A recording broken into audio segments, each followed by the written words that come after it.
was an adventurous 7-year-old boy with a wild imagination. On his birthday, his grandma handed him a gift wrapped in shiny, star-patterned paper. Inside was a soft pair of pajamas, dark blue with tiny silver stars stitched all over. "These are no ordinary pajamas," Grandma said with a twinkle in her eye. Leo giggled, thinking it was just a fun story, but he wore them to bed that very night. As soon as he snuggled under his blanket, he felt a warm glow spreading through him. The stars on the pajamas began to shimmer, and suddenly, his bedroom started to spin. Before he knew it, Leo was standing in a sparkling new world. "Leo! Look at us," squeaked a familiar voice.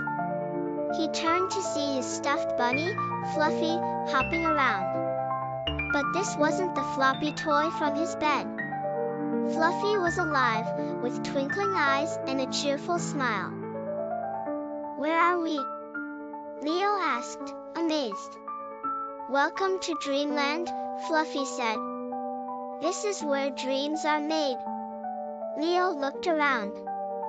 Floating islands drifted in the sky, connected by glittering rainbow bridges. Rivers of stardust flowed beneath glowing trees. Just then, a glowing figure appeared. It was Queen Stardust, a kind-looking woman with flowing silver hair and a crown made of stars. "Leo," she said warmly, "we need your help. Dreamland is in trouble."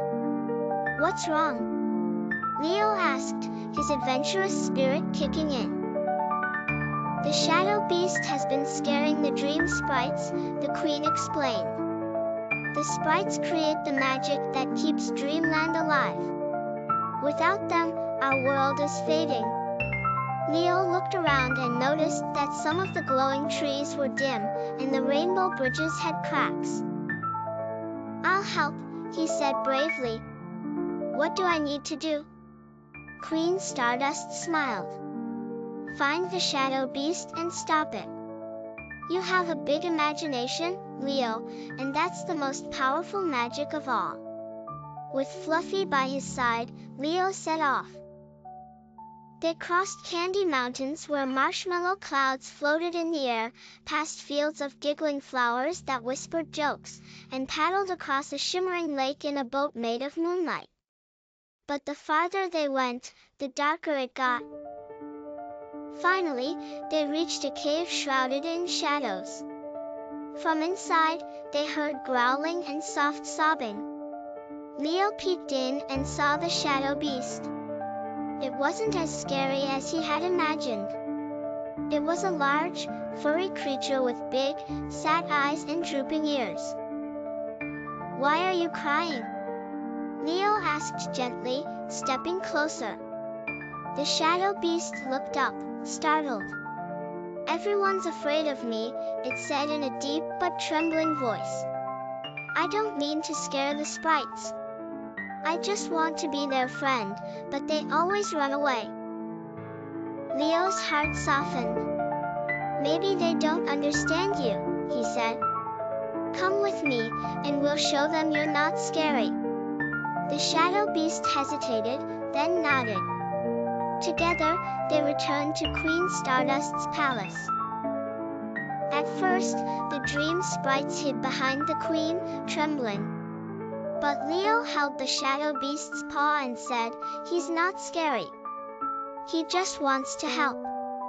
The shadow beast lowered his head and offered the sprites a handful of glowing stars he had gathered in the cave.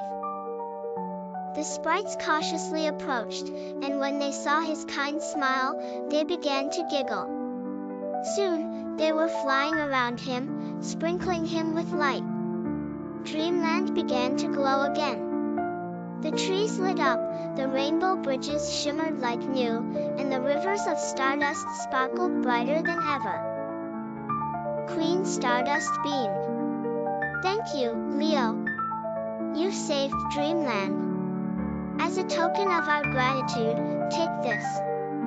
She handed him a tiny glowing star. "Thank you," But I couldn't have done it without Fluffy, Leo said, smiling at his brave bunny friend. As soon as he took the star, the world began to spin again. Leo blinked and found himself back in his bedroom, with Fluffy sitting beside him, just a stuffed toy once more. But on his nightstand was the glowing star, proof that his adventure had been real.